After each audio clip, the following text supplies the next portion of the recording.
Welcome back, everybody, to the Untitled podcast brought to you by Kendrick Coates. And I'm really hungry right now, but I wanted to make this quick video because I got a million thoughts in my head, and I should probably start writing them down. But as stubborn as I am, sometimes I think I can memorize or remember things, and it just doesn't work out. So today's topic is, I don't really know what to title today's topic, but I'll just jump right into it.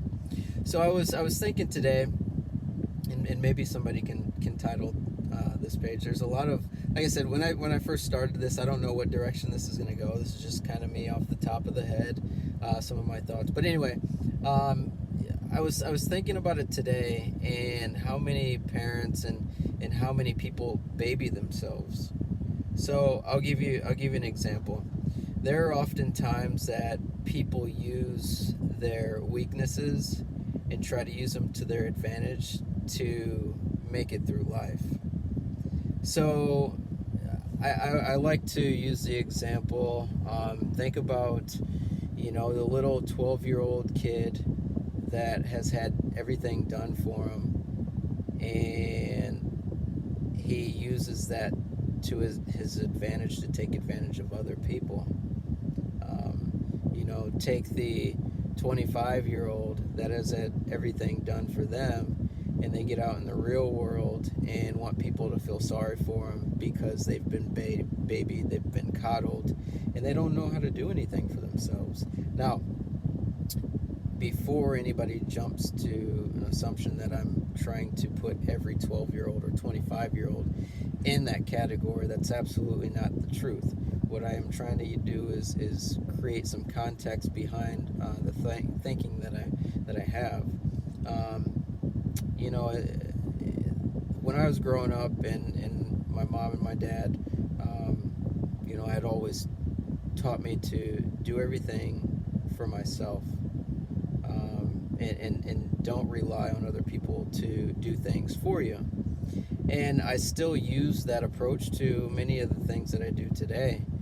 And I think now you see a lot of times kids that always want somebody to do something for them. They think they are entitled to people taking care of their dirty work. And I'm under the impression, and I worked, many years ago, I worked at a YWCA.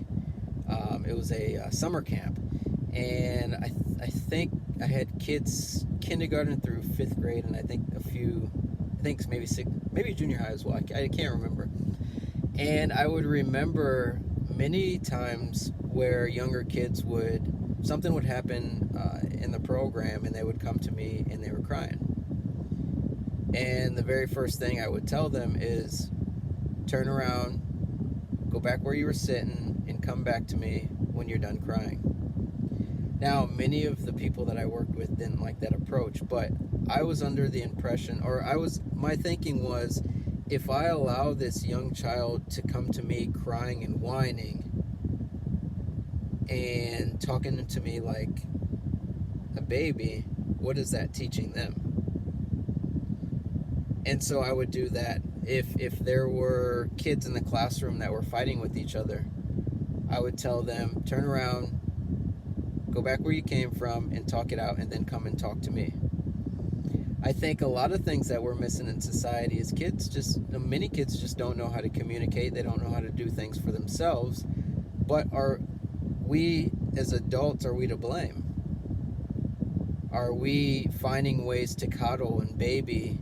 And ultimately, are we trying to protect the kids too often? I think that we need to get out of the mindset of protecting all the time and let the young kids be exposed to many of things in the world, because once they get out into the real world and they're exposed, what are they going to do? How are they going to handle themselves? So sometimes it's just communicating. Sometimes it's about allowing them to figure some of the issues that they go through on their own, instead of running to help immediately when something goes wrong for little Johnny or little Debbie. So again, I guess today's topic was maybe just protecting kids too much. Um, I use my example when I was growing up. There are many things that I had to figure out on my own, and I think my parents intentionally did that to one, so I would never have to rely on anybody for anything. Now, don't get me wrong. There's a difference between relying on people and actually getting help from people. And to me, if I know somebody needs help, I'm going to help them. But if I know somebody's trying to rely on me to take advantage of me to help them, nope, you're cut off. Cut off. So, anyway, I hope you guys liked today's message. I hope you found it valuable. And like always, I want you to subscribe to this page and drop a comment on what you think about this short message. And until then, we'll talk soon.